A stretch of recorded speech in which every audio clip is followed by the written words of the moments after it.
I am going to tell you this straight and in order, because that is how I think about it when I think about it, which is often. My name is Everett Shale. I have run the shale spread east of Coldvale for 14 years, 1,060 acres, cattle and some hay. No partners. I am 42. I am going to tell you about the spring of 1891, and about Mabel Crane, and about what I did about the Whitmore ditch situation, and about why I did it. Mabel Crane came to her father's quarter section in April of 1890 after Roland Crane died of a lung complaint that had been building since the previous autumn. She was 29. She had been keeping house for her brother in Abilene, and before that for her aunt in St. Joseph, and she arrived at the Crane quarter with a trunk, a letter of credit, and the kind of particular stillness that belongs to people who have spent a long time making do in other people's households and have finally arrived at something that is theirs. I knew Roland Crane. He was a decent man and a careful farmer, and his quarter was well kept. 160 acres of dry farmed wheat and a kitchen garden and a windmill and a small herd. The water situation on the Crane quarter was a creek draw off the Coldvale branch, which Roland had registered a draw right on in 1883, properly documented and filed, and which had watered the quarter without incident for 8 years.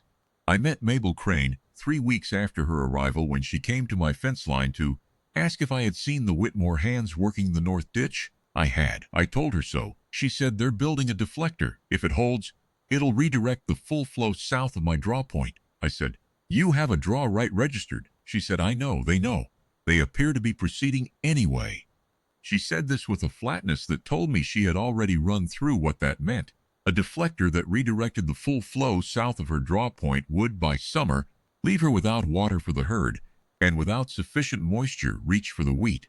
In a dry year, and the almanac had suggested a dry year, it would mean the end of the quarter as a working operation before she had run it for a season. I looked at her. She was not asking me for anything. She was informing me of a fact, in the way that neighbors inform each other of facts about shared water systems, and she was watching my face for information. I said, I'll look at it, she said. Thank you, and went back across the fence line to her side.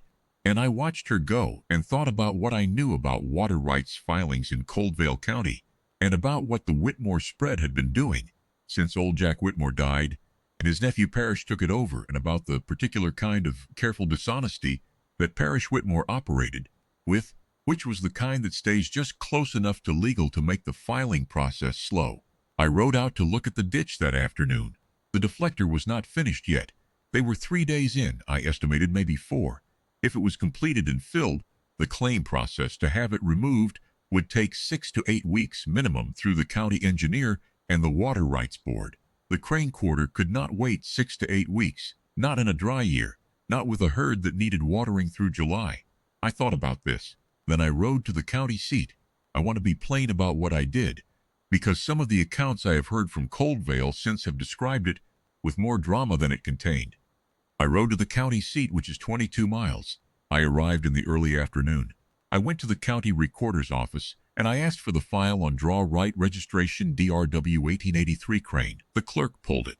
The draw right was in Roland Crane's name, properly filed, with the correct legal description, and it had a provision, standard in most of the 1883 filings, the clerk told me, that allowed for a registered secondary holder to be added to the record without full refiling, provided the secondary holder appeared in person and the current rights holder was deceased and the estate had not yet concluded formal transfer. The estate had not concluded formal transfer. Roland Crane had died in the winter. The estate was still in the county probate process. The quarter was being operated by Mabel Crane under a provisional arrangement that the probate clerk had signed off on. I asked, was there a process by which a provisional operator could be registered as secondary draw right holder during the probate period? The county recorder said there was. It was Form W14. It required the provisional operator's signature, the endorsement of one adjacent landowner with a registered draw right on the same branch, and the recorder's stamp. I had a registered draw right on the Coldvale branch, DRW 882 Shale. 8 years on file. I said, can I file the endorsement today? He said, yes, provided the provisional operator's signature was also obtained today. I said, I'll be back. I rode 22 miles back to Coldvale. It was late afternoon by the time I reached the Crane fence line. Mabel was in the kitchen garden, which she kept better than her father had. She looked up when she heard the horse. I said, There's a form at the county recorder's office, W-14.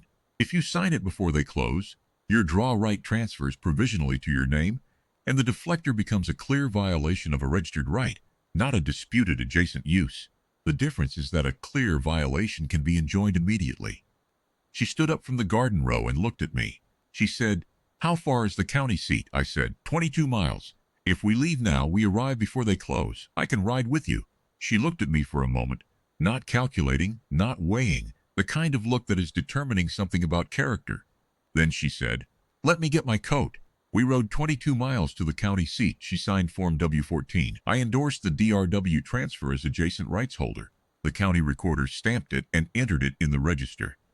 I asked the recorder to note the filing time in the daily log, which he did, 5:47 in the afternoon. The Whitmore deflector was completed 2 days later. On the morning of the third day, I rode to the Whitmore spread with a copy of the filing. I said to Parrish Whitmore, "Miss Crane's draw right is registered in her name as of Monday at 5:47. The deflector in its current position is a direct violation of a registered draw right on the Coldvale branch. I believe you know what the remediation timeline looks like." Parrish Whitmore is not a man who shows much on his face. He looked at the filing copy. He said, "I see." I said, "The deflector needs to come down." He said, "I'll have my men look at it." The deflector came down on Thursday. I should tell you what happened in the following months, and I will, briefly, because it is the part of the story that matters beyond the water rights mechanics. I came by the Crane Quarter on a Wednesday in June to look at the draw flow after the spring rains, a thing I had done periodically since the deflector came down, to verify the registration was holding correctly. Mabel was at the windmill checking the pump rod. She said, "Without looking up from the mechanism, the wheat is going to be good this year." I said, "I can see that." She said, "I appreciate what you did in April." I said, "The draw right was properly filed. It needed to be in the right name." She said, "You rode 44 miles in an afternoon to make sure of it." "Yes." She straightened up from the windmill and looked at me with the same quality of attention she had given me at the fence line in April, and I found that I did not have anything additional to say, which is not a condition I am often in. She seemed, if anything, to find this satisfactory. We talked about the wheat for a while, and about the almanac forecast for July, and about whether the county road east of the Whitmore Junction was going to be addressed before the harvest transport season, which it was not. I stayed for supper, which I had not intended to do, and which she had not explicitly offered, but which became an obvious development around the point when the bread came out of the stove. I came back on Saturday, and the one after. I came back most Saturdays after that.